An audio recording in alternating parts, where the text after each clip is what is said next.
Good evening. Shabbat Shalom to all of you. And greetings. Greetings to the 12 tribes scattered abroad.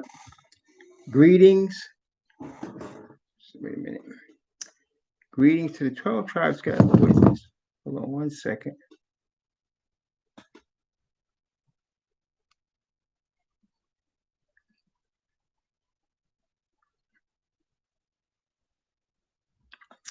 Oh, all right. Well, greetings to the 12 tribes scattered abroad. Greetings to those that are not of the 12 tribes. Greetings, Josephine. Greetings, Jamar. Greetings, Demo. Greetings to those that are not of the bloodline of the 12 tribes, but want to serve the God of Abraham, Isaac, and Jacob, the father of the Messiah, Yahushua. Greetings to you. Greetings to all of those who don't know or don't want to know anything about religion, but want to see an end of corruption and death and violence and disease, exploitation on this planet. Greetings to you. Shabbat Shalom to all of you. Shabbat Shalom, Mark. Shabbat Shalom, Isha. Shabbat Shalom, Jamar, Demo, Bataman, Junya. Shabbat Shalom. We are going to continue in our study of Daniel. We're at the end of the study, actually. We're in Daniel chapter 12 today. So because we're in Daniel chapter 12, there's some things we need to revisit. We've been through a lot. I mean, we went through a lot of information. Really, we did. It's a lot of information in Daniel. It's not so much that it's all complicated, but there's just a lot of it. There's a lot of information. And so sometimes in the course of going through the Bible and getting into these different chapters and zeroing in on what's going on, sometimes we might lose sight of the big picture. Sometimes you might lose sight of some important information on the big picture. In this case, I'm talking about the 2300 years. It becomes very important because remember now, Daniel was told in Daniel chapter 8 that there was going to be a 2,300 year period. Daniel was upset about that. And then in Daniel chapter 9, he was told when the period would begin and what part of it pertained to specifically to the people of Israel. And he was told that.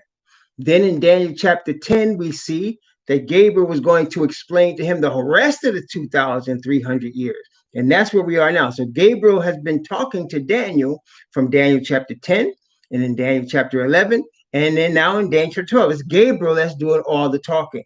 And Daniel is listening and he's recording what we're seeing. Okay. And so Daniel is not saying anything. He's just recording what he's seeing. So we have to remember that. And so I want to revisit the 2,300 year period and what happens and what has happened so that when we get to certain parts of Daniel 12, you will understand what's going on, okay? So let's go back for a second, just as a review, to Daniel chapter 8. Daniel chapter 8. Now, of course, we did this. We have it recorded. It's part of the Daniel series. You can see it on the YouTube channel under the Daniel 2020 series. And, of course, on the website, www.rawhebrewremnant.org. You can see it there as well. And so we have done this already, but I'm just going to review some things. So in Daniel chapter 8, we saw the rise of the little horn in Daniel chapter 8. And we saw that same little horn in Daniel chapter 7. And then we realized from reading 7 and 8 and chapter 2 and Revelation chapter 13, which we studied a lot, and we're going to study a lot more. We realize that the little horn is arising out of Rome.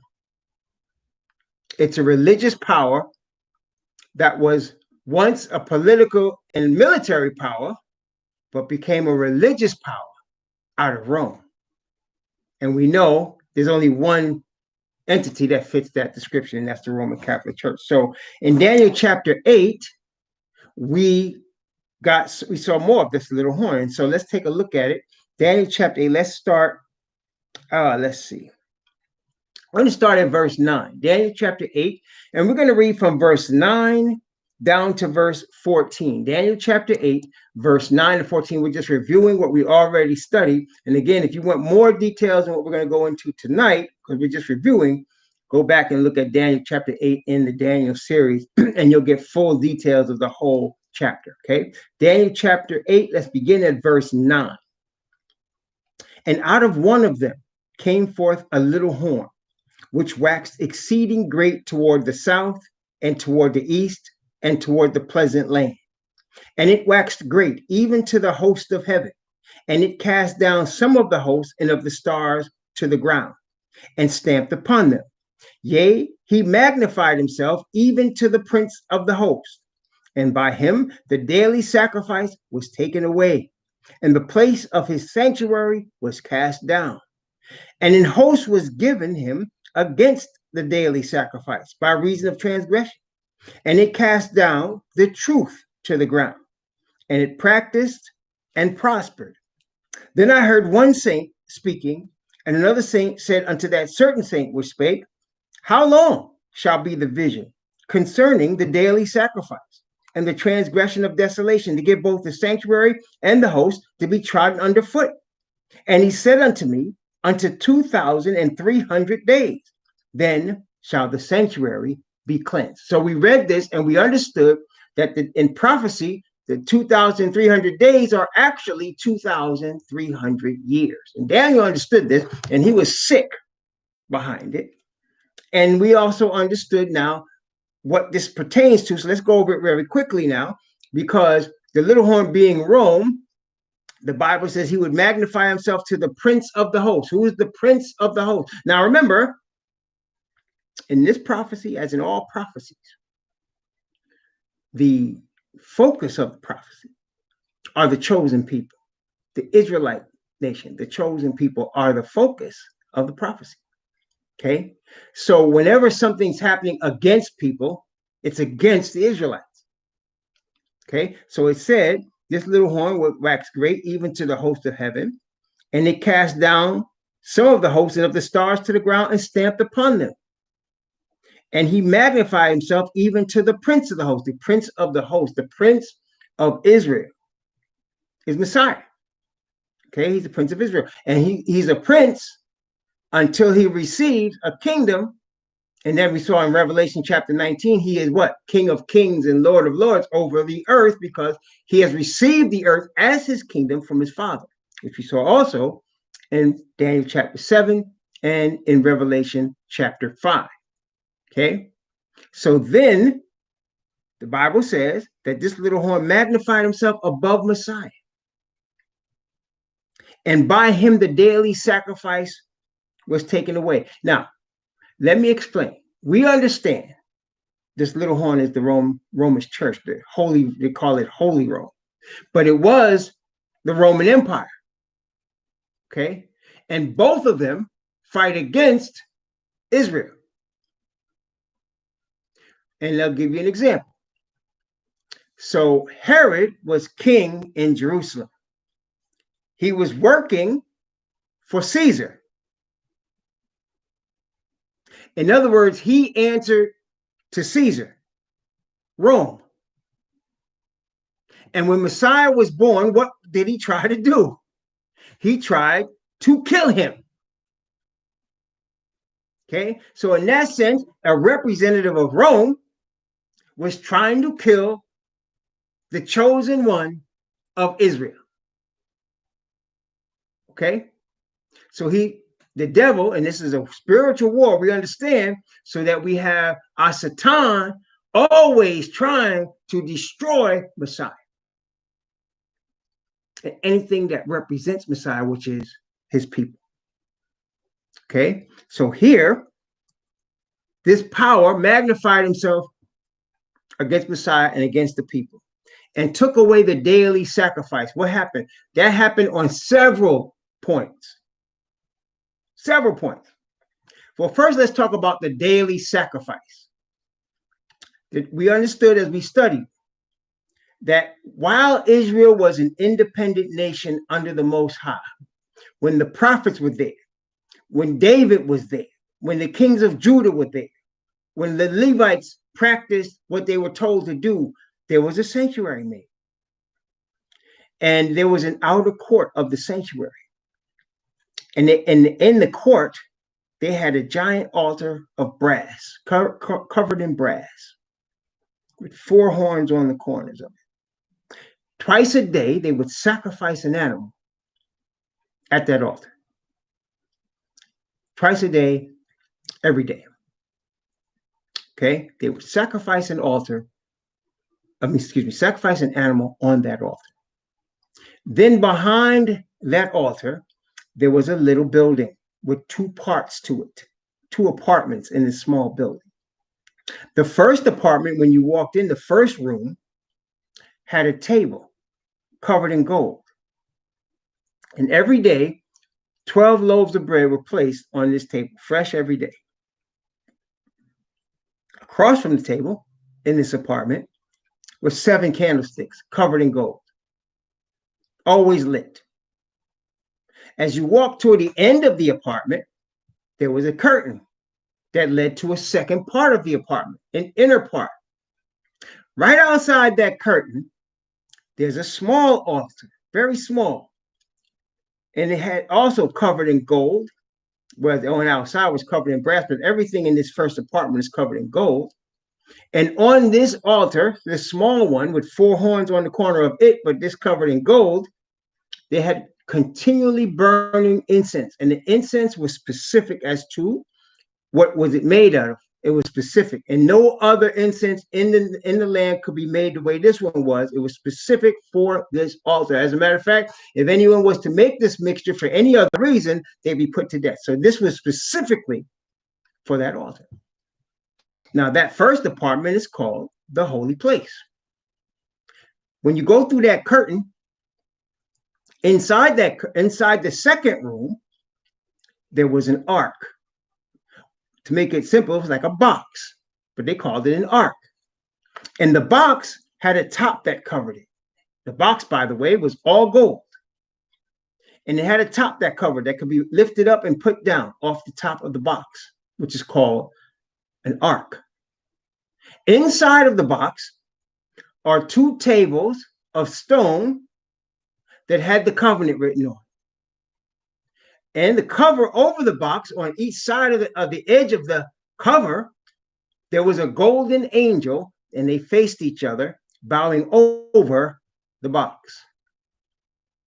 Between those 2 angels, which are called cherubim, there was the glory of the Father in a cloud.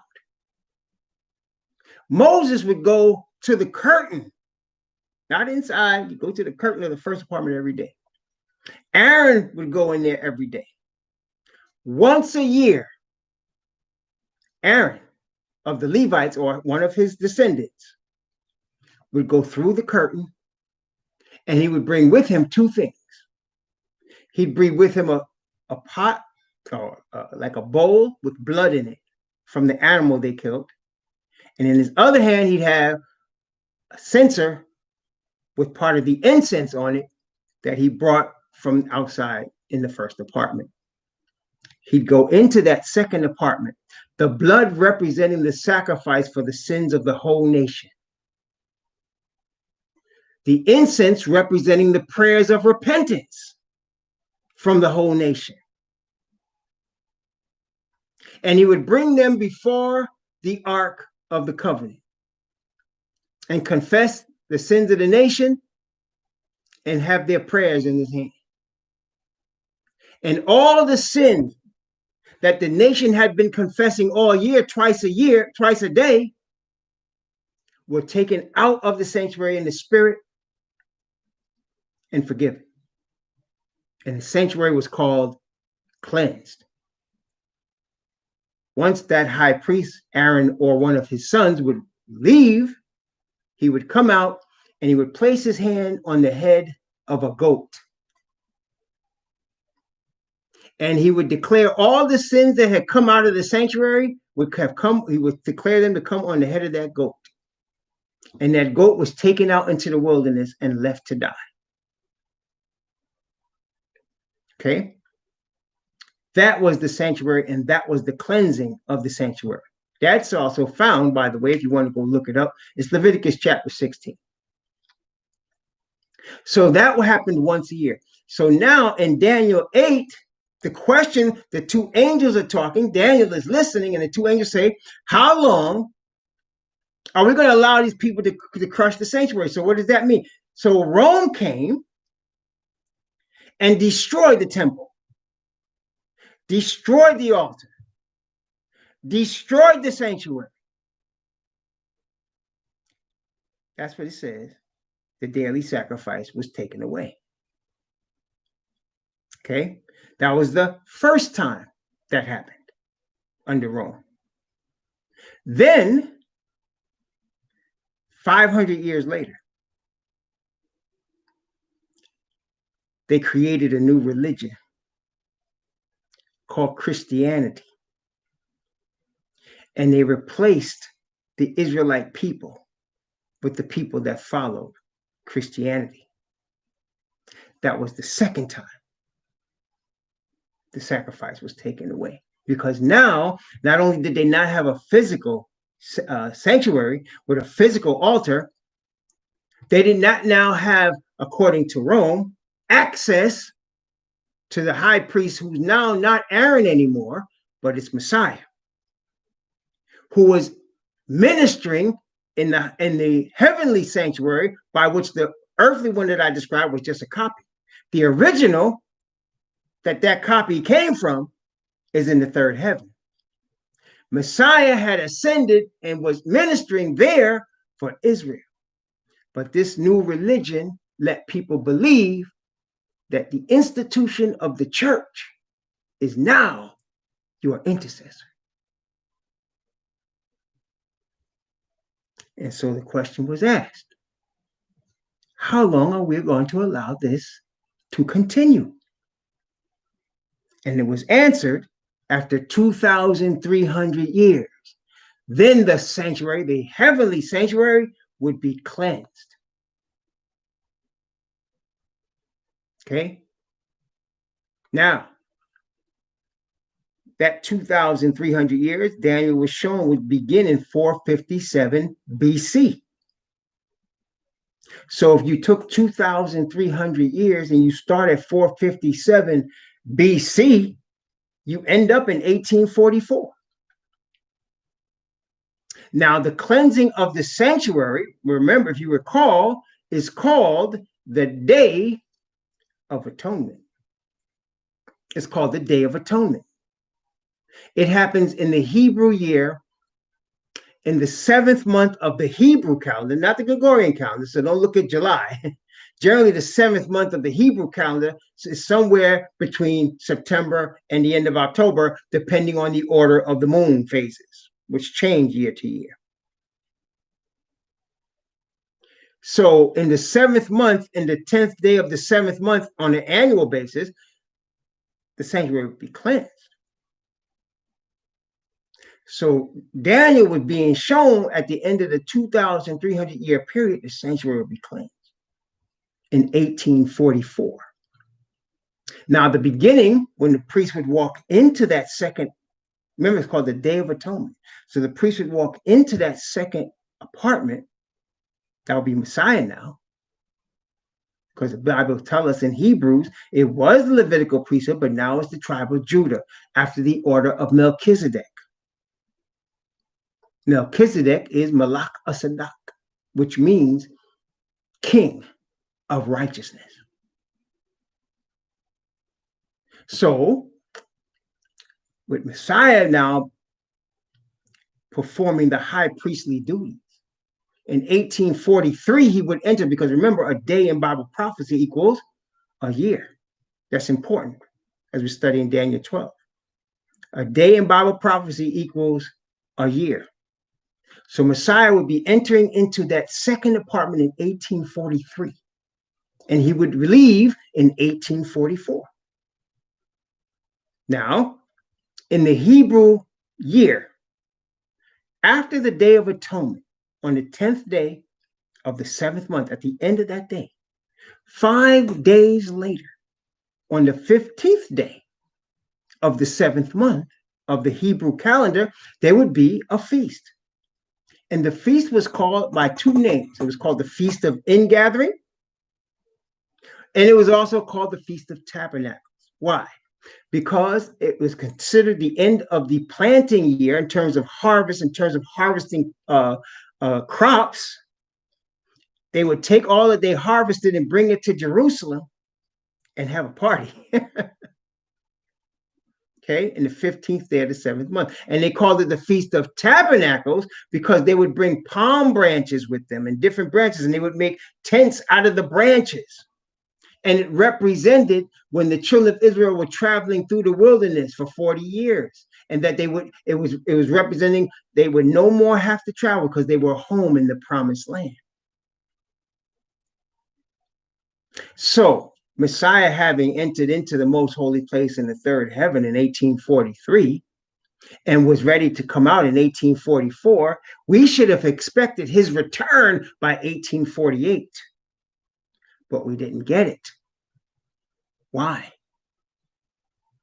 Well, as we studied Revelation chapter 6 and Revelation chapter 7, we found that there was a delay.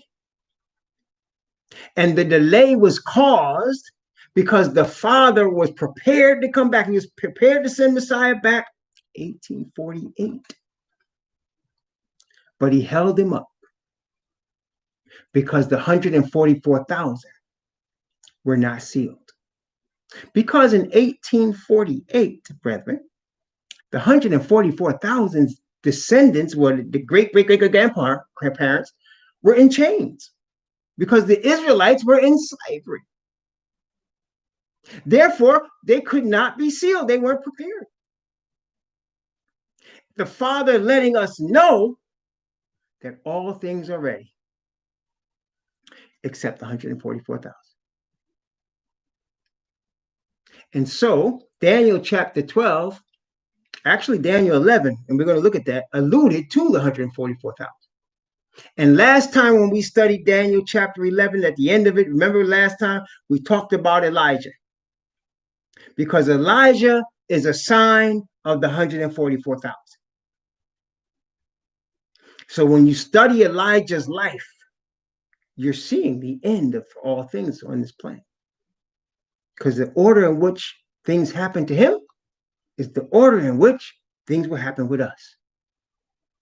So if you recall, Elijah in the book of I think it's Second Kings, Elijah walked into Ahab's court. Now Ahab was king of Israel. Israel was the northern kingdom. Elijah walked into Ahab's court and made an announcement. Let's take a look at that. Actually, it was First Kings. It was First Kings chapter 17. Let's take a look at that. First Kings chapter 17, beginning at verse 1. Actually, let's read from verse 1 down to verse 5. Actually, I'm going to read from 1 down to verse 6. And Elijah the Tishbite, who was of the inhabitants of Gilead, said unto Ahab, As Yahweh, most high of Israel, liveth, before whom I stand, there shall not be dew nor rain these years, but according to my word. And the word of Yahweh came unto him, saying, Get thee hence and turn thee eastward, and hide thyself by the brook Cherith, that is beside Jordan. And it shall be that thou shalt drink of the brook, and I have commanded the ravens to feed thee there. So he went and did according to the word of Yahweh. For he went and dwelt by the brook Cherith, that is before Jordan. And the ravens brought him bread and flesh in the morning, and bread and flesh in the evening, and he drank of the brook. Okay, so Elijah went into Ahab and said, It's not going to rain until I give my word. And by the way, it did not rain for 3.5 years. 3.5 years is 42 months. Is 1,260 days. These are important numbers for us. 3.5 years, 42 months, 1,260 days, no rain. At first, they all ignored Elijah until there was a drought and it became very grievous. Then they were looking for Elijah to kill him. At the end of 3.5 years, the Most High came to Elijah and said, go show yourself to Ahab. Elijah did it. And the first thing Ahab said when he saw him, art thou he that troubleth Israel? So they blamed Elijah for the drought, and they were looking for him to kill him. Art thou he that troubleth Israel? And Elijah's answer was, let's take a look at that. In 1 Kings chapter 18, 1 Kings chapter 18, let's start at verse 15.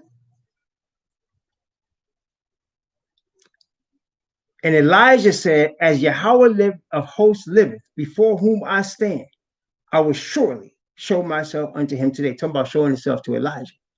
So Obadiah went to meet Ahab and told him, and Ahab went to meet Elijah.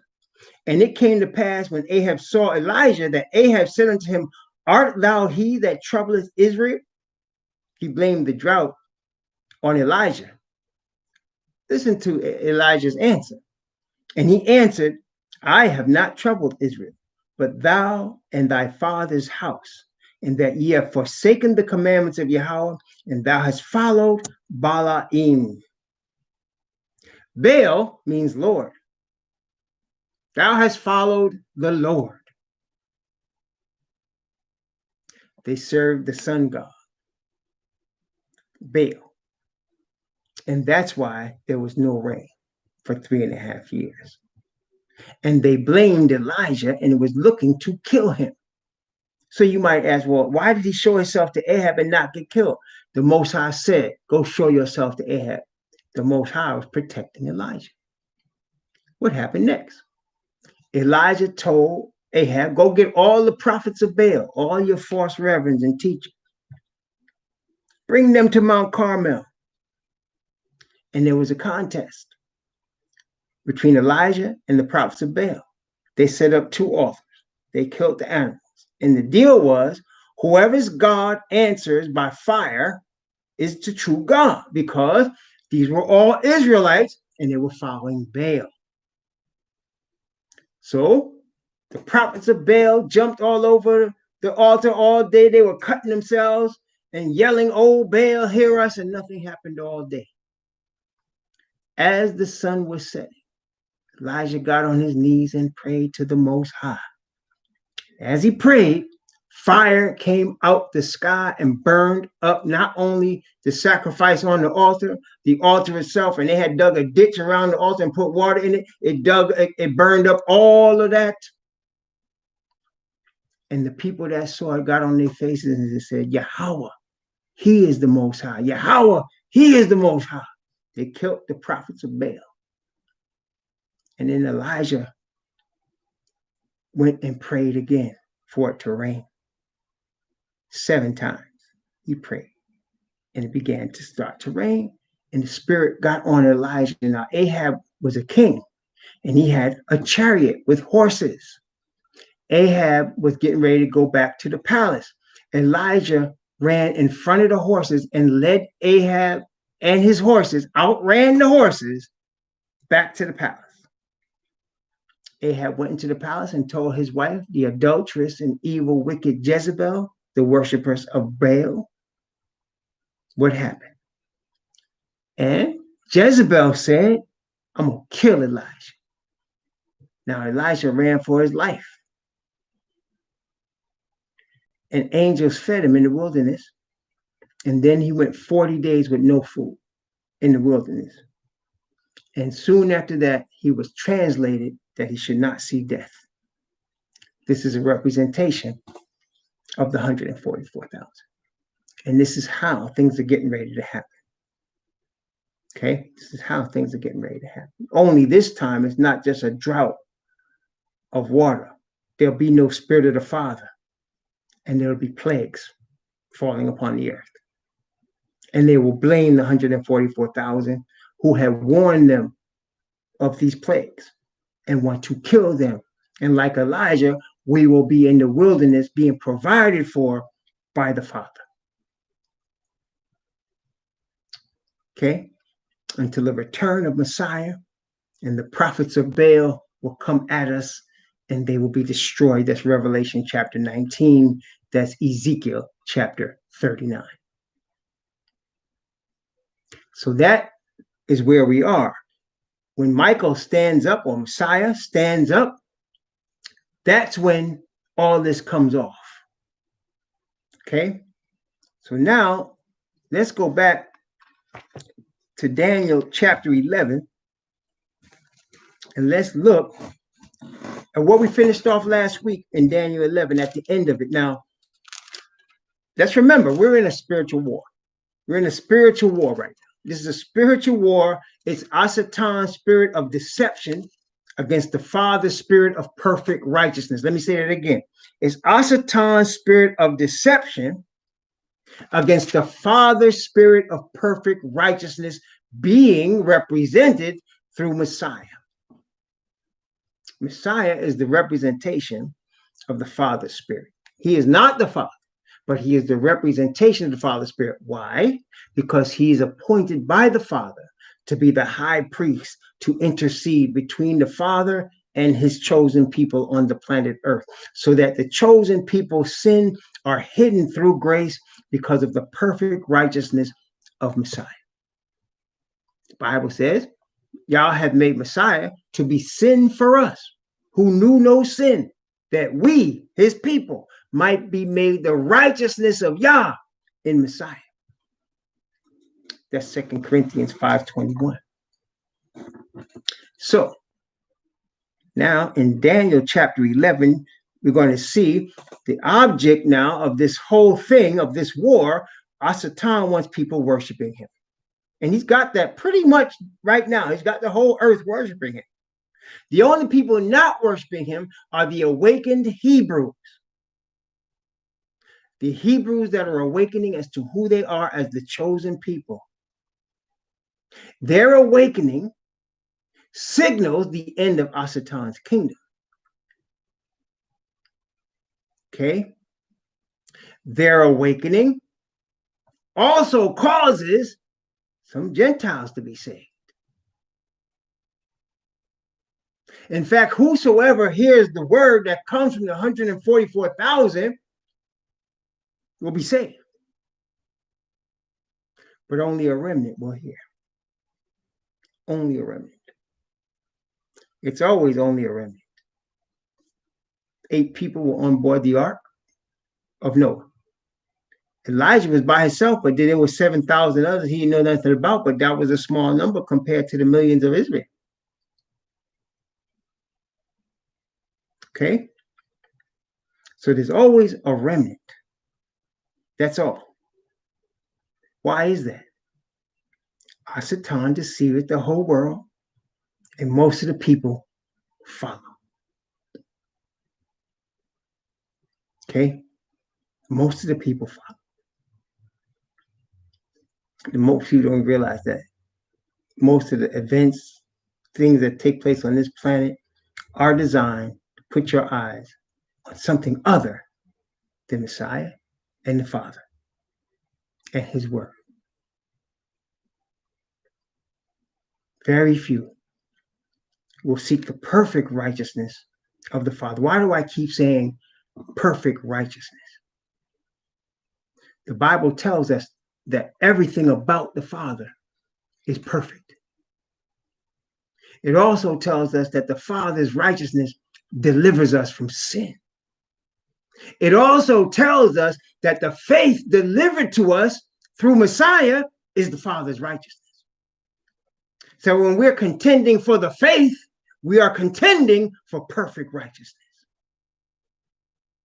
Because with the perfect righteous spirit, is the only way we're accepted from the Father, because the Father not taking no shorts. He's not taking no shorts. He's not accepting sin. And you say, well, how can we stop sinning? We can't. But perfect righteousness steps in for us. And the Father sees that and accepts it. Perfect righteousness covers us like a robe. We might be all rotten underneath it, but we start to grow. And that's what the Bible calls a growth in grace. It's a growth in grace. You don't change overnight. There ain't no wave your right hand to Jesus, white Jesus, and be saved. This is a process. It's a process of giving and taking. It's a process of you giving sin to the Most High and then taking his righteousness in return. And you don't do that right away. Neither do I. You know why? Because we're not used to trusting him. That's why. And so, as I told y'all, we have to be tested. At every take, we have to be tested. And we have to give permission to the Father to test us and move us forward. He don't do nothing without our permission. We surrender day by day, hour by hour. And he works with us while he's already got us covered in perfect righteousness. And we want to obey him. That's the key here. The obedience to his law, the obedience to his commandment is only possible when his spirit of perfect righteousness dwells upon us. And that's what we seek. You know why? You can't see people say, I'm going to sing this song and glorify God. You know they're glorifying themselves, right?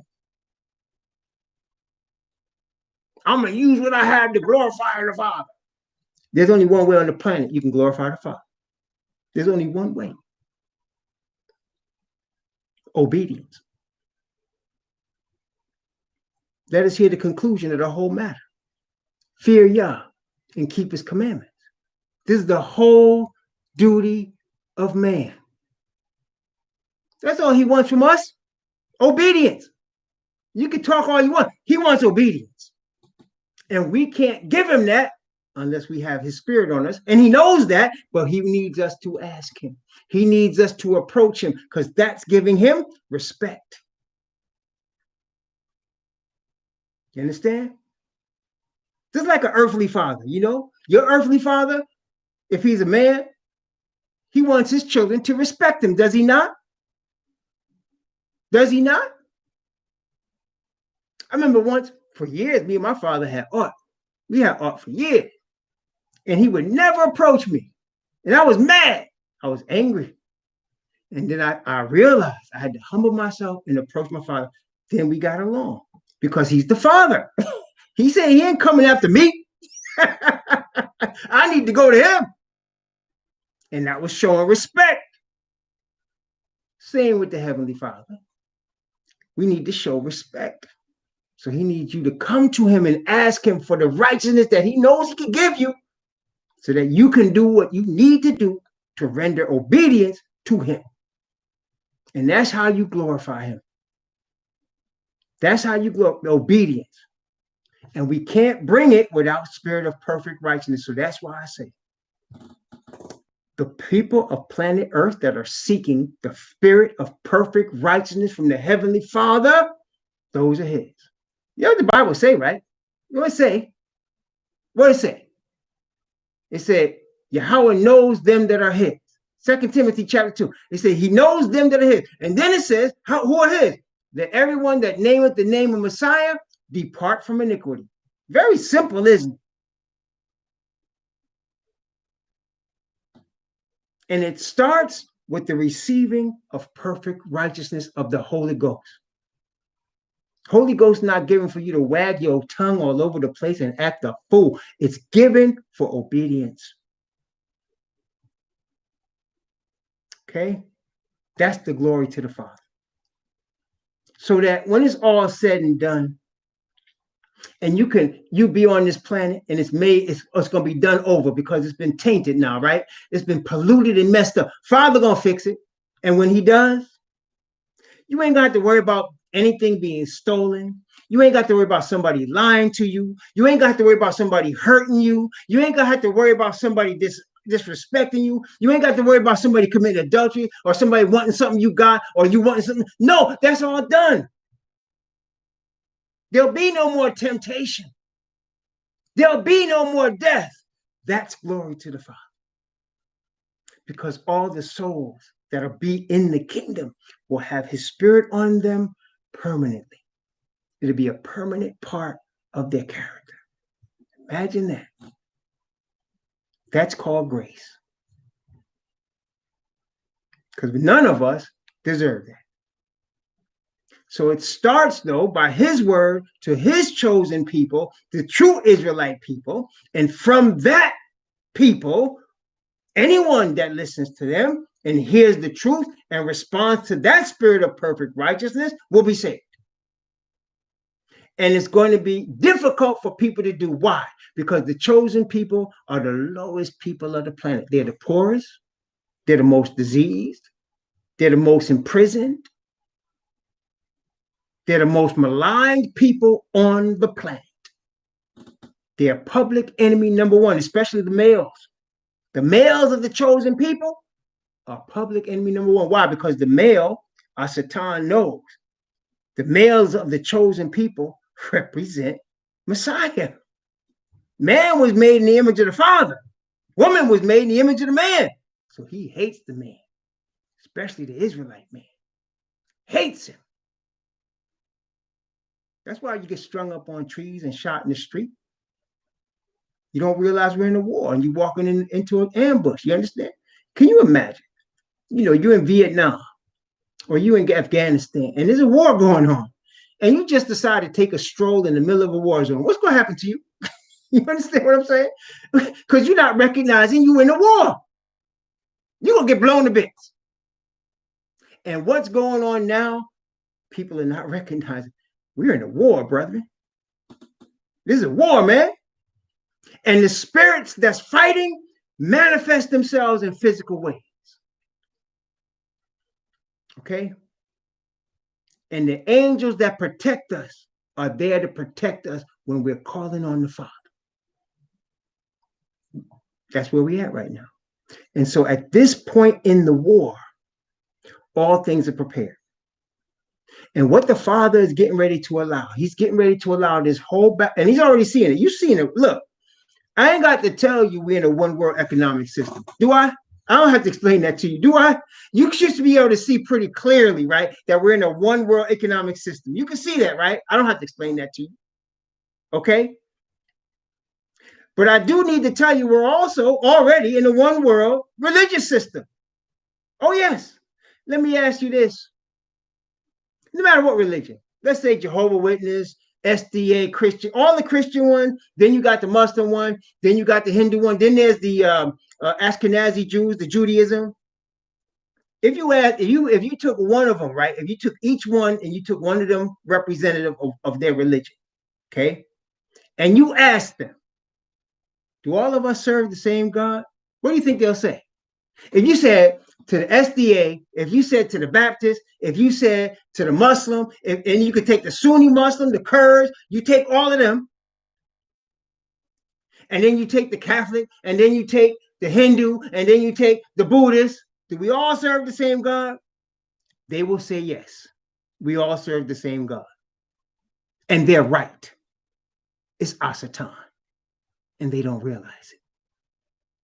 You understand? That's why I know we're in a one world religion already. It's already. That's called ecumenicalism. That's what it's called, ecumenicalism. Okay? And people don't realize they're being herded right into it. Been happening for centuries, decades. Because those of us that follow the only true God, I'm going to make it very simple for you. We seek to glorify the Father by obedience through his eternal spirit of perfect righteousness. So let me ask you, has any religion told you that you can be obedient by the power of perfect righteousness? Has any of them told you that? Has any of them told you that you can be covered in perfection from the Father? And that he will accept you because of that perfection that he gives you and cause you to keep his commandments. Anybody tell you that? Or they tell you just got to keep the commandments and don't tell you nothing about how to do it. Or they tell you there's no commandments, done away with. Or they talk about Vishnu and Buddha. Correct? Because there's only one true God. Only one. And he only made himself manifest to Israel. He did not make himself manifest to anyone else. You say, oh, that's not true. Well, I'm only going by what the Bible says. When you look at the 10 commandments, right? Who are the 10 commandments for? Well, notice what it says. I am the Lord thy God, which brought thee out of the land of Egypt, out of the house of bondage. Thou shalt have no other gods before me. That's the first commandment. Now look at this. Who did he bring out of the land of Egypt? Who did he bring out of slavery? How many people did he do that to?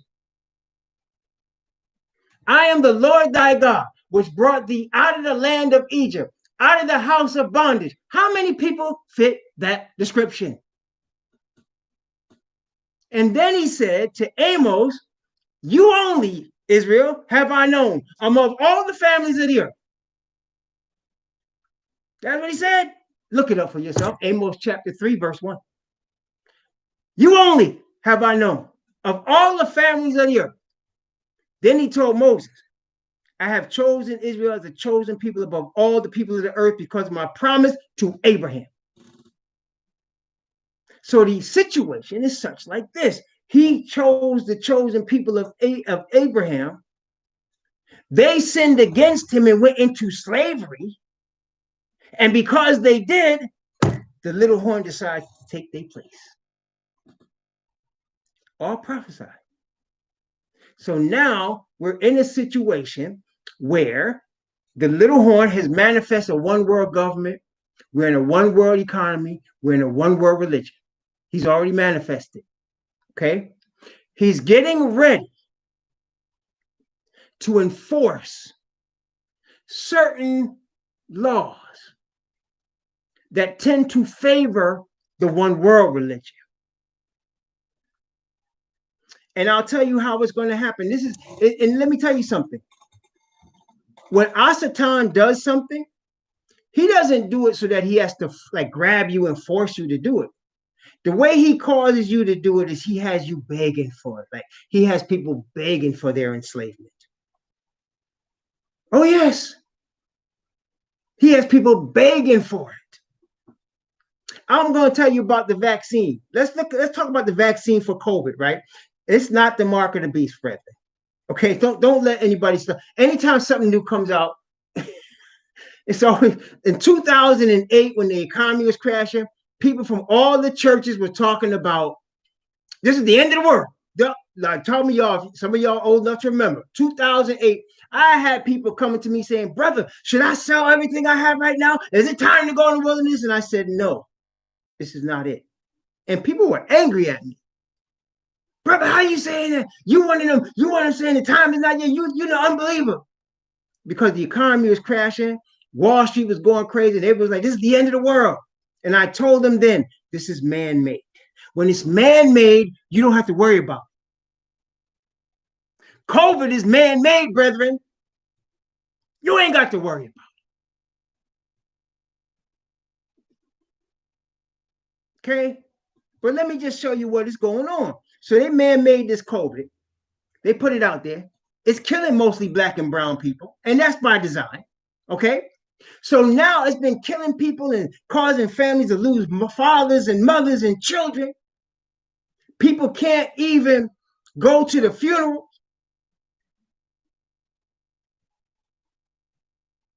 And so now they just started, y'all know, they just started talking about we got a vaccine. It's 90% effective, right?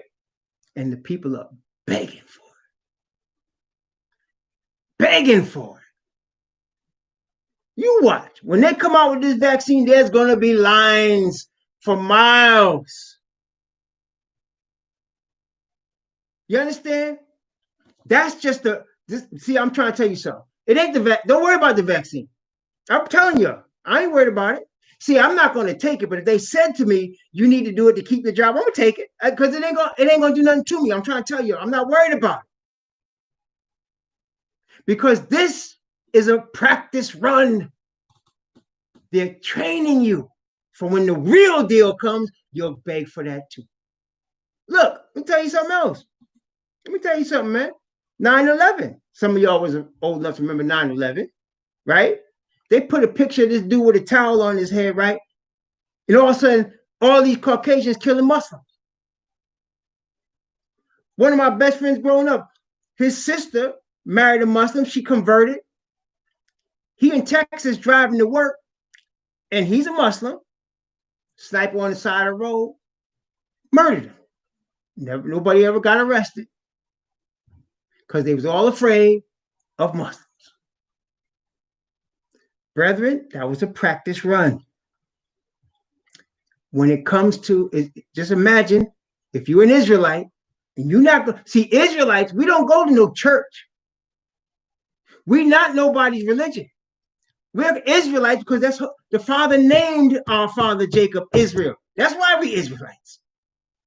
We are not a religion. We are a scattered, listen, scattered nation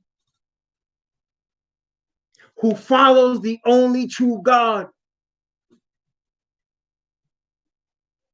Once, I used to do teachings on health. For a number of years, I was what they call a raw vegan. I was a raw vegan. I wouldn't eat nothing cooked. I did it for a long time. I did it for a number of years. Some of y'all know that. I would eat fruits, mostly fruit. I would eat some vegetables, but it was always raw. Okay? And then I'd eat some toast too. But that's it. It'd be raw food. And so I was healthy for a while. I mean, I started getting sick, and my wife started getting sick. You know why? Because there's not enough vitamins and minerals in the fruits and vegetables today. I found that out the hard way. But while I was doing it for the first few years, I was healthy, man. I mean, I was healthy as a horse, man. And so I met these people, and they're like, what do you do? And I told them, and I used to do seminars on it. He said, we want you to come to our church and do a seminar on raw veganism. And I said, okay, I'll do that.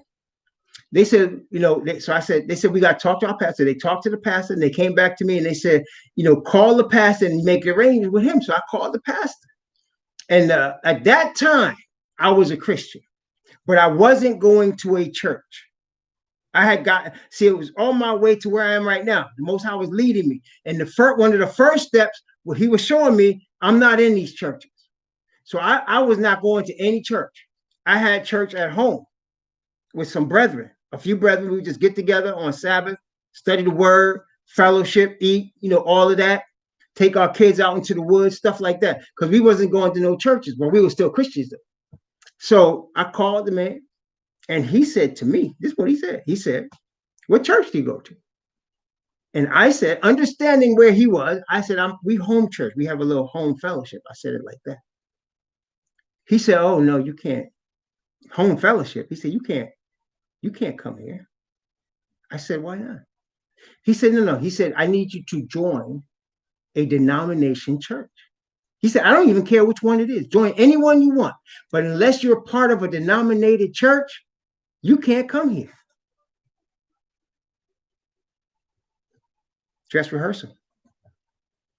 You see, brethren, if you're a part of one of the world's religion, one of this world government, you could be an Islam, you could be a Judaism, you could be a Christian of any sort, you could be a Hindu, you could be a Taoist, you could be a Buddhist, you could be any of that. The Taoist, the Hindu, and the Buddhist don't really go to a church, but you know what they do? They acknowledge the supremacy of the Pope of Rome. They call him Holy Father. I don't care if they Buddhist or Hindu or Taoist. When the Pope come around, they call him Holy Father. All the Christian religions have done it. All the Muslims have done it. Leaders of various Muslim nations have gone to the Vatican and kissed the Pope's ring. Okay? All the Christian churches have done it. And you know why? Because the Jesuits of Rome have infiltrated every religion on planet Earth. Every single one. They've been doing it over the last 500 years. Okay? They've been doing it over the last 500 years. It's been the plan. Okay? And they've come, that's Bible. So now they're at the point where they control all the religions. That's why I told you get them all in the room, they'll all say, we worship the same God. That's ecumenicalism that was coming from Rome. That was Vatican II, 1962, 1965. That was part of the plan. SDAs was talking about, well, it's the Sunday law is coming. The Sunday law is coming. Pope fixed that. He said, no, Saturday Mass is fine. He said, Saturday Mass is fine. Got no problem with that. Because they know they control that church and all the other ones. They don't control people like us. Because we're not part of any of them 501c3 religious organizations. We're not part of anything they control. See, they try to infiltrate Israelites. Oh, yeah, they do. They got Jesuits that's posing as Israelites. Some of them on the street out there preaching. They got them out there. But you see, we are independent. We're not part of any denomination. We're part of a nation. And so I work by my conscience as the Father shows me. You understand? I'm not going because some pastor or some reverend said do this or do that. No, I need the Father's Spirit to convict my heart and show me what to do. You understand? And I follow that conviction with his word. Now, some of us disagree about stuff. Fine. I don't care. That's what I'm saying. I don't trip on that. I'm not worried about that. Because if you are following conviction in the word as the Father shows you by his Spirit, you and me are going to end up on the same page eventually. We are. Okay? We are. We may not be right now, but it's okay. At the end of the day, we're all going to be on the same page. That's why I don't worry about these things. But if you're an institution, like let's say the Mormons, and they got Joseph Smith as their prophet, and their home base is in Utah, and everybody has to believe the same thing and follow the same Book of Mormon, right? And the same doctrines. There's no room for the Father to cause you to grow. You're not going to grow any higher than Joseph Smith. And if you're an SDA, you're not going to go any higher than Ellen White. That's about as high as you're going to go. And she's been dead 100-something years. But when you are in the truth keeps growing. The Bible says that the path of the just is as a shining light that shineth more and more unto the perfect day. That's Proverbs 4:18. That means truth continues to grow. Light continues to grow. Father continues to show us stuff. Okay? It's always uniform with his word, yet it's infinite and eternal. Because it's the Father. That's why we're going to have a problem. Because the Rome is going to want everybody under the same system, the political, economic, and religious system. Okay? Just after 9/11, y'all seen what they was doing? I was working in the bank at that time, right? I was working in the bank after 9/11. And brethren, I want to tell you, man, they were freezing assets all over the world. If they suspected you to not even if you weren't a terrorist, if you were knowing a terrorist or related to a terrorist, they froze your assets, any bank in the world. Frozen. Okay? And they could do that anytime they want. Right? Right now, all of us get money on plastic cards. Isn't that correct? We get money on plastic cards. Suppose they shut that off. Suppose they shut it off completely. You say, well, I got cash. If it's in the bank, you're going to have a problem. You're going to have a problem. Okay? I want to keep it in my mattress. All right, we'll see how long that lasts. You understand, brethren? The system is already set. We will have no choice but to trust in the Father. So Daniel 11, at the end of it, what we studied last night, is showing this system as that. Okay, when it's in full effect. Right now, it's not completely in full effect, and the only reason it's not because the Father is stopping it, and Asatan is angry, but he's stopping it until his 144,000 Israelite people who are going to be the prophets and warners of warning the people of this planet about the plagues that's about to fall until they're sealed. And what does the seal mean? Seal means that the righteousness spirit that I've been telling you about, that perfect righteousness that the Father gives us, remains on us for permanent. Like it's not right now we borrowing it. We borrowing it like we borrow a coat. We borrowing it. But there's going to come a point, Revelation chapter 22 said, he that is righteous, let him be righteous still. He that is holy, let him be holy still. That's when the Spirit remains on us. It rests on us. Remember when Messiah come up out the water from being baptized? The Bible said that the Spirit came on him like a dove and remained on him. That's the seal. See, we're going to catch that. We're going to catch that. And the Father's holding everything up until we do. All right? And it's time right now. It's time. That's why I said a few weeks ago, it's time to pray for power. Not political power, spiritual power of the Father's Spirit. It's time to pray for power. Pray for it, brethren. Pray for that Spirit to rest on you and your family and whoever you love. Pray for that, because now's the time. Okay? So in Daniel chapter 12, we talked about the little horn as he established himself as the institution of Christianity, institution of the Catholic Church. So we looked at Daniel chapter 11. Let's take a look. Daniel chapter 11. I'm going to start at verse 36. And the king shall do according to his will, and he shall exalt himself. This is talking about the Pope, the office of the Pope, and the system, the Babylonian system that we have right now, led by the Catholic Church and Christianity. Okay. And the king shall do according to his will, and he shall exalt himself and magnify himself above every god, and shall speak marvelous things against the God of gods, and shall prosper till the indignation be accomplished, for that is determined shall be done. So prosper means, of course, they're going to accomplish everything they want, which is what we see.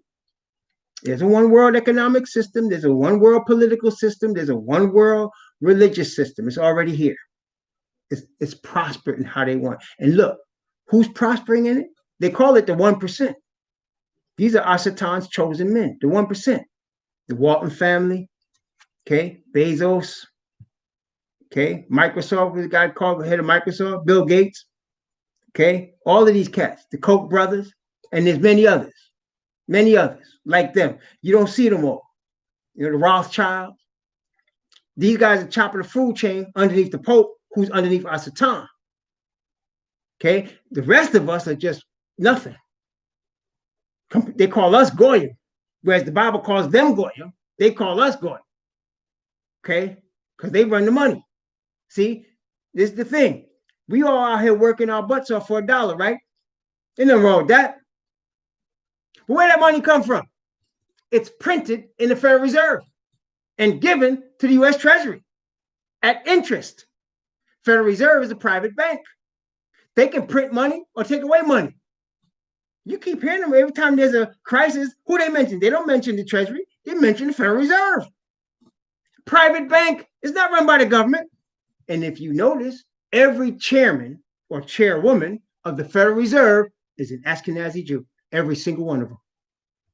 Okay? That's no coincidence, brethren. No coincidence. Them's the money people for Rome. Okay? It's right there. So we could work hard for that dollar. That dollar's coming from them. That's Rome money. Okay? Remember what Messiah said? Render unto Caesar the things that are Caesar, render to y'all things that are y'all. Well, that dollar bill is Caesar's. And they could take it anytime they want. Okay? But that's what we're working for. That's what we're working for. That's how we pay our bills. That's how we get along. Okay? But that's why we have to trust in the Father. That's why he said, he shall prosper till the indignation be accomplished, and that is determined shall be done. Remember what Messiah said, that Israel was going to be scattered into all nations as captives. That's what Messiah said.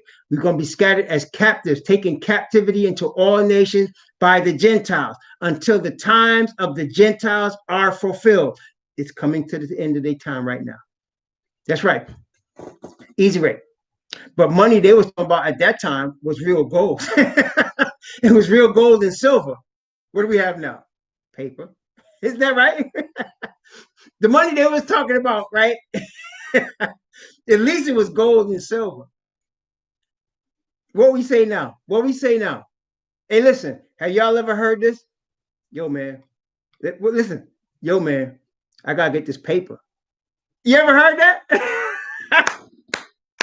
Nobody said I need to get this gold. Everybody said, yo, man, I need to get this paper.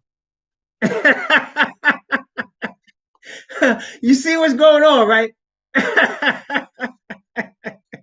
So they have a saying, he who has the gold makes the rules, man. That's their golden rule. He who has the gold makes the rules. You know where the gold is? They used to have gold in Fort Knox. There ain't no more gold out there. That gold's in the Vatican, man. It's in Vatican vaults right now. And the Vatican has some of it in New York, at the Federal Reserve in New York, and they got it at the Federal Reserve in London. That's where all the gold is.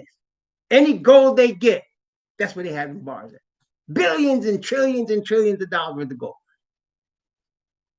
Yes, it is the root of all evil. And evil's at the top right now. That's all right. Notice again, Daniel chapter 11, verse 37. Neither shall he regard the God of his fathers, nor the desire of women, nor regard any God, for he shall magnify himself above all. Well, it's very obvious. When you have all the power, see, why did he say women? Why did he mention women? Aside from the fact that a lot of them are pedophiles and homosexuals, but that's a different thing. We're not talking about that. Why did he mention women? Because oftentimes when there's two factions, two families vying for power, they reconcile that power by having a marriage between a man for one side and a woman for the other. That's how they connect. That's how the royalty does it. They intermarry with cousins and stuff. And that's so, but this one say they don't need to do that. They don't need to do that. They don't need to intermarry with nobody. Our Satan gives them power, seat, and authority above all. They don't need to intermarry with nobody. Okay? You don't need to desire women. Magnify himself above all. That's the world religion led by the Catholic Church. Okay? Okay, verse 38. But in his estate he shall honor the God of forces. A God whom his fathers knew not shall he honor with gold and silver and precious stones and pleasant things. And we remember now, we took Revelation chapter 17, the great whore, and we compared that, what we just read, with Revelation. Remember that? Let's take a look at it real quick. Revelation chapter 17, verse 4 and 5 of Revelation 17. Watch. And the woman represents an institution of religion. Israel, the nation, is a woman. And in Revelation, there are two women. There's the one with the 12 stars on her head, that's Israel. And there's the great whore, that's Rome. This one's about Rome. Watch this. And the woman was arrayed in purple and scarlet color, and decked with gold. Didn't we just see that? And precious stones, didn't we just see that? And pearls, didn't we just see that? Having a golden cup in her hand full of abominations and filthiness of her fornication. And upon her forehead was a name written, Mystery, Secret, Babylon the Great. Yes, the mother of harlots. She got daughters and abominations of the earth. Oh, yes. There you go. Same thing. That's the institution of the church. You see, in the time of ancient Israel, there was no institution of a church. If you go back and read this is I think it's my 18th time reading this book from cover to cover, right? Never read about any institution called the church in Israel. It was a nation led by a God, not an institution of religion. An institution is a business, brethren. It's a business. And it's in the business to make some money and to control minds. That's what institutions do. Create the institution of the Christian church. That's what we're talking about right here. And it replaced the daily sacrifice, replaced Messiah, replaced the true Israelites. Okay, that's where we are. Verse 39. Thus shall he do in most strongholds with a strange God, whom he shall acknowledge and increase with glory. And he shall cause them to rule over many and shall divide the land for gain. We talked about this. Y'all heard of the G8, right? You heard of G8. What are G8? That's what they call the 8 industrialized nations. I think they're going to eventually expand to 10. But they're G8. Well, they are actually 9 now. Okay, but let's talk about the 8 industrialized nations. Look it up. Look it up when you get a chance. They're represented in the UN. It's Japan, Canada, the United States, Great Britain, France, Germany, Italy, Spain. There you go. And then, of course, there's the Vatican. When the Pope shows up, he runs the whole thing. There's 9. Okay? It's right in front of us, brother. We're just not paying attention. But it's all good. The Most High is merciful. He really is. Praise the Most High. Yeah. Okay, so let's continue. So they divide the land for gain. They go into Africa. They rip out the gold and the diamonds. They rip out the platinum and the palladium and anything else they need. They go into Peru. They go into Uruguay, Paraguay. They take out the land, leave the people in debt and poor. That's what they do. You understand? Divide the land for gain. They went into the Middle East, took the oil. You think them people own the oil out there? Anyway, Daniel chapter 11. Now, verse 40. This is where we're about to be right here. It's just being held up by the Father, but it's about to come. This is Revelation 13. This is Daniel chapter 11, verse 40 is the same as Revelation 13, verses 1 to 11. Same thing. Okay? At the time of the end, that's where we are. At the time of the end shall the king of the south push at him, and the king of the north shall come against him like a whirlwind with chariots and horsemen with many ships, and shall enter into the countries and shall overflow and pass over. Let's talk about it. King of the south. So this is the king of the south represents an entity or power that pushed against Rome, that challenged Rome, an entity or power that challenged Rome. What entity or power? It happened a long time ago, I will tell you. But it challenged Rome and it was trying to take over Rome. But it didn't. And it got stopped. And now Rome is spanking it ever since. What entity was that? Islam. Islam was pushing against Rome to take it over. Okay, it was Islam. And that's how you got the Ottoman Empire. They were pushing, they were fighting against Rome. And as a matter of fact, Islam was pushing all over the place. That's how we got Judaism. Because again, the 6th century, 508, was when Christianity was really established permanently. I mean, Constantine started it in the 4th century, 330 something, 337, 330 something like that. Constantine started. But then it became an established institution when the French king Clovis converted to Christianity in 508 and said that, and the French king at that time, the most powerful king in Europe, he said that the Bishop of Rome is the corrector of all heretics. That's when you got the institution of the Catholic Church. That was the 6th century. The 7th century, come this man in the 600s named Muhammad and created this religion called Islam, 7th century. Don't let them tell you it goes back to Messiah. It does not. 7th century. Okay, that's when he married Khadijah. That's when he started the religion. We saw his visions and all that. Okay, now Islam was catching on like wildfire because basically, if you didn't convert, they kill you. So he was going into all the, just like Rome did when they were spreading Christianity by their crusades. Well, Islam did the same thing.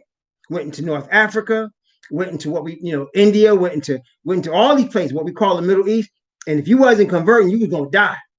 Okay, period.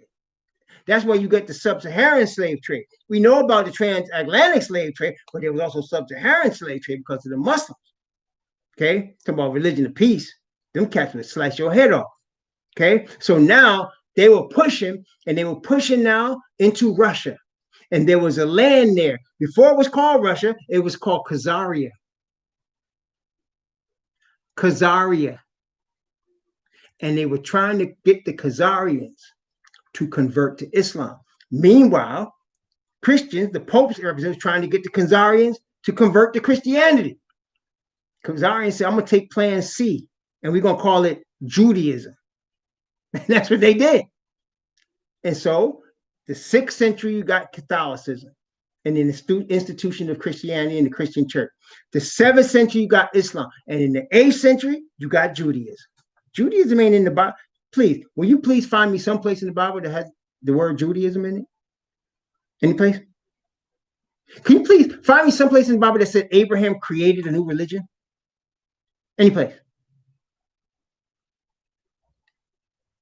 So Judaism is a man-made religion created by former Khazarians who now call themselves Jewish. That's how you got it. So all three of these religions came during the 2,300-year period. Okay? And even today, what's the word? They call them the three Abrahamic religions. Christianity, Judaism, and Islam. The three Abrahamic religions. That's a whole paradigm shift. That's a whole mind thing that they did for us here. Get us brainwashed. Them three religions came 1 century after another. Way after the true Israelite Messiah came. Way after that. Okay?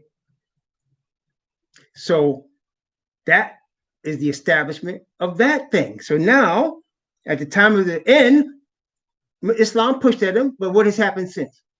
See, the thing about Rome, it doesn't need its own army. It controls armies of other nations. Right now, the biggest enforcer for Rome is the United States Army, the United States military. And what has the United States been doing? I mean, just recent history. If you go from 1990 to now, what they've been doing? They've been spanking the Muslims. They've been going into Iraq, spanking them. Afghanistan, bombing them. Aleppo, and they blame Muslims on it. I'm trying to tell you, that's U.S. government people. Okay, overthrowing governments, and even like that's why this girl Tulsi Gabbard, that's why they shut her down, because she started talking about we want to stop regime change wars. Did you remember her saying that? Look up Tulsi Gabbard. That's what she said. She's from Hawaii. She's a Muslim, or no, she's a Hindu. She's a Hindu. And she said, I want to stop regime change war. She's running for president. When she said those words, what that mean? That means U.S. government goes into other people's countries and changes the regime. That means they use the CIA, they do subversive and covert actions, and they put puppets in place. They did a lot. Look at Haiti. You heard of Papa Doc and Baby Doc? Haiti fought them French and beat they behind and got their own independence. And ever since then, they've been hated by the whole world. That's why they're so poor. They've been subverted. They put Papa Doc and Baby Doc in there and ripped the country, put the country in debt, and then took them brothers out and gave them billions of dollars and wrecked the economy and wrecked the nation. Okay?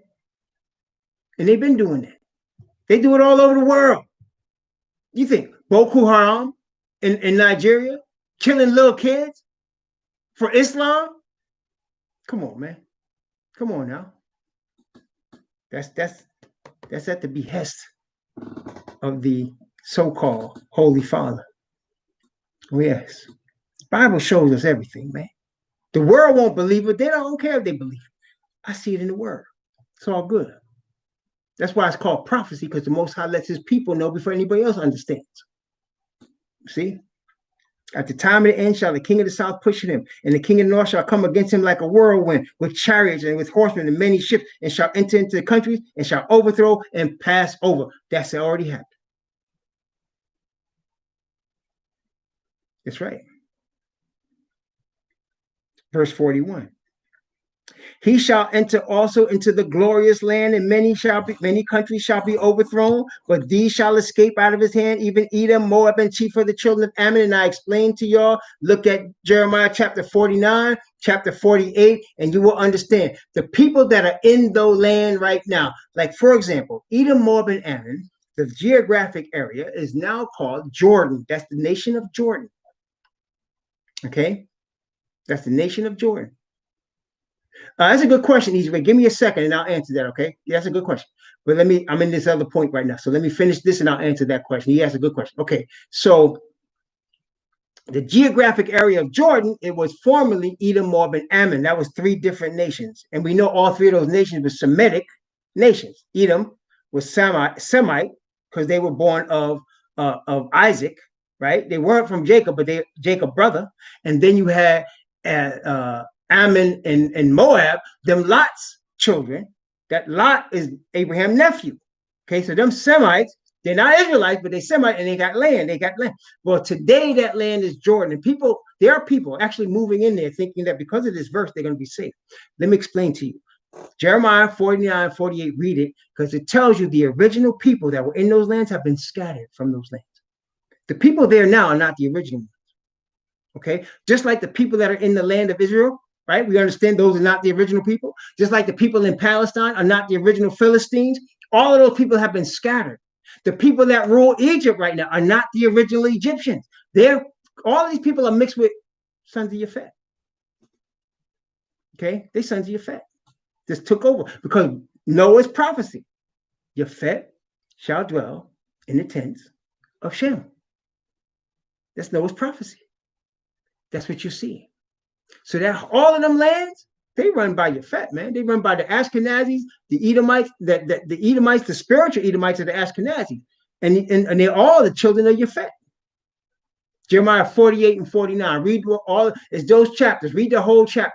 Jeremiah 48 and 49. Read the whole chapter because it tells you they've been scattered. Just like the Israelites were scattered, the Philistines were scattered, the Egyptians were scattered, the Edom, Moab, and Ammon were scattered. So when it says they shall escape out of his hand, those are the real bloodline ones that's not there. Those are the bloodline ones that's scattered. Because the Most High is going to restore all lands. You understand? Israel's going to rule, but he's going to restore all lands. Okay, so Edom, Moab, and Ammon, those are the original ones, and they are delivered because they're not with this. You understand? There's only one group of Israelites, but there's a lot of Semites. Okay, there's a lot of Sem, but there's only one Israel. The people that come from Isaac are Israelites. Isaac and Jacob. You got to come from Jacob because Jacob's name was changed to Israel. But Shem had a lot of kids, man. And then you got Semites that are from Abraham, Edom, Moab, and they've been all scattered. They've been all scattered. Okay. Read also Isaiah 19, because he said, I'm going to get Egypt, my people, and Assyria, my chosen. He already said that he's going to restore the original people. Read Isaiah 19, it tells you that. So the people that you're seeing in these lands now are not the original ones. When you look in North Africa and you see all these light-skinned Muslims, them ain't the original ones. That wasn't representing Simon the Cyrene who came. Simon the Cyrene was black like coal, man. Try to tell you. So that's what I'm saying. So here it's talking about the original peoples that are going to be delivered. The original ones that were scattered from those lands. Not the people on those lands right now. Them ain't from Edom, Moab, and Ammon. Them from the fat, man. And they're being controlled by them. Okay, you can see it if you look at them. You can control by your fat. Okay. All right. Verse 42. He shall stretch forth his hand also. Oh, by the way, I'm sorry, Easy Way. Let me answer your question. Easy Way asked a question. It says, doesn't the Bible say that no man knows the day or the hour of Messiah's return? That's what you're asking, right, Easy Way? He said, the Bible said, no man knows the day or the hour of Messiah's return, right? It does say that. Definitely says that. Okay. Now, let me ask you a question. Let's say you have I don't want to say it that way. Let's say Messiah said at the time, which he did, no man knows the day or the hour. He said this. He said, only the Father knows the day or the hour. Correct? He said, only the Father knows, right? Okay. What else did he say, though? He said, he told his disciples, I don't call you, he said, I don't call you just servants. He said, I call you friends. He said, because why? He said, everything revealed from the Father, I have shown to you. Correct? So he said, everything the Father showed me, he said to his disciples, I show you. And then, of course, Amos 3:7 says, the Father doeth nothing, but he reveals his what? His secret to his servants, the prophets, the Israelites, right? So let's say that's now his Father. Now, Father knows what time Messiah is going to come, right? And Messiah has already told us that only Father knows. But one day, isn't the Father going to say to Messiah, son, it's time for you to go back? Isn't he going to say that? He's going to say, son, it's time for you to go back. Now, when he tells the son, it's time to go back, will not the son turn around and say to us, my brethren, I'm on my way? Isn't he going to do that? Because he said, the Father, anything he shows me, I share with you. So at one time, at some point, he's going to know because the Father's going to tell him. And when he does, he's going to let us know. You understand? See? So why did he say that then? Well, this goes with what also, remember what the disciples asked Messiah before he was ascended. The disciples asked Messiah, Master, will thou at this time restore the kingdom to Israel? Remember, he asked them that. It's Acts chapter 1.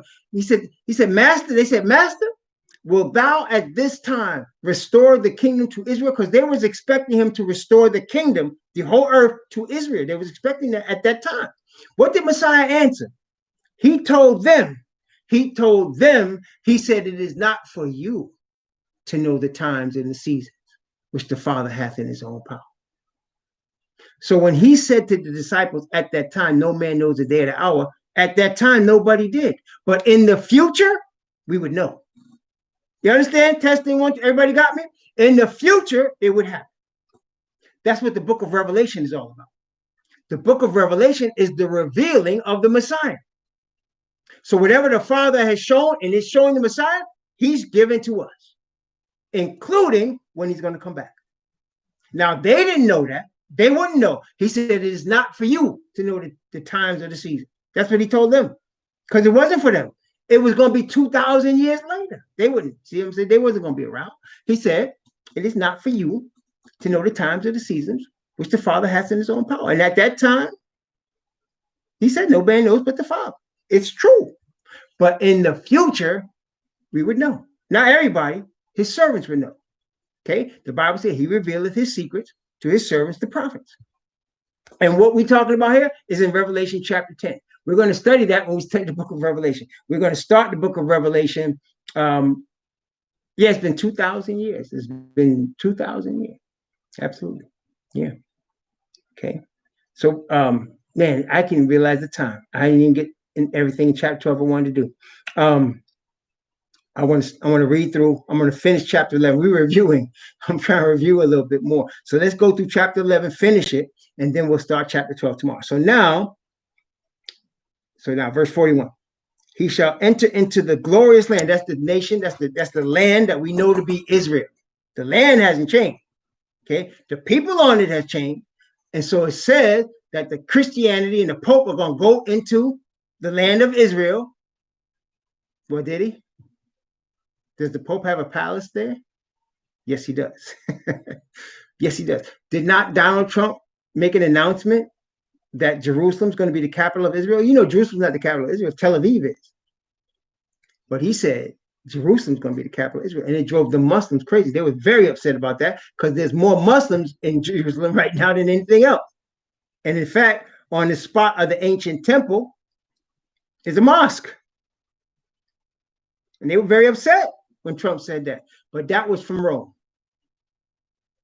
So they say, he shall enter into glorious land. Many countries shall be overthrown, but these shall escape out of his hand, even Edom, Moab, and chief of the children of Ammon. He shall stretch forth his hand also upon the countries, and the land of Egypt shall not escape. But he shall have power over the treasures of gold and of silver, which we talked about as the Federal Reserve and the church, and over all the precious things of Egypt, and the Libyans and Ethiopians shall be at his steps. I'm going to stop here because verse 44 and 45 goes into chapter 12, and we really need to focus on that. So I'm going to stop at verse 43. And we're going to continue by the grace of the Most High tomorrow. Okay? I'm going to stop here. And so, above all things, brother, seek the Father in the name of the Messiah. Seek his perfect righteousness, that you can bring him glory by obedience. Pray for me also, that I would do also. And I pray for you also, that you would do also. Okay? That's true. That's true, bro. All right? Let's pray for each other that we will seek the righteousness of the Father and let his spirit guide and direct our paths, that we can bring him glory by obedience to his word and his righteousness. Shalom.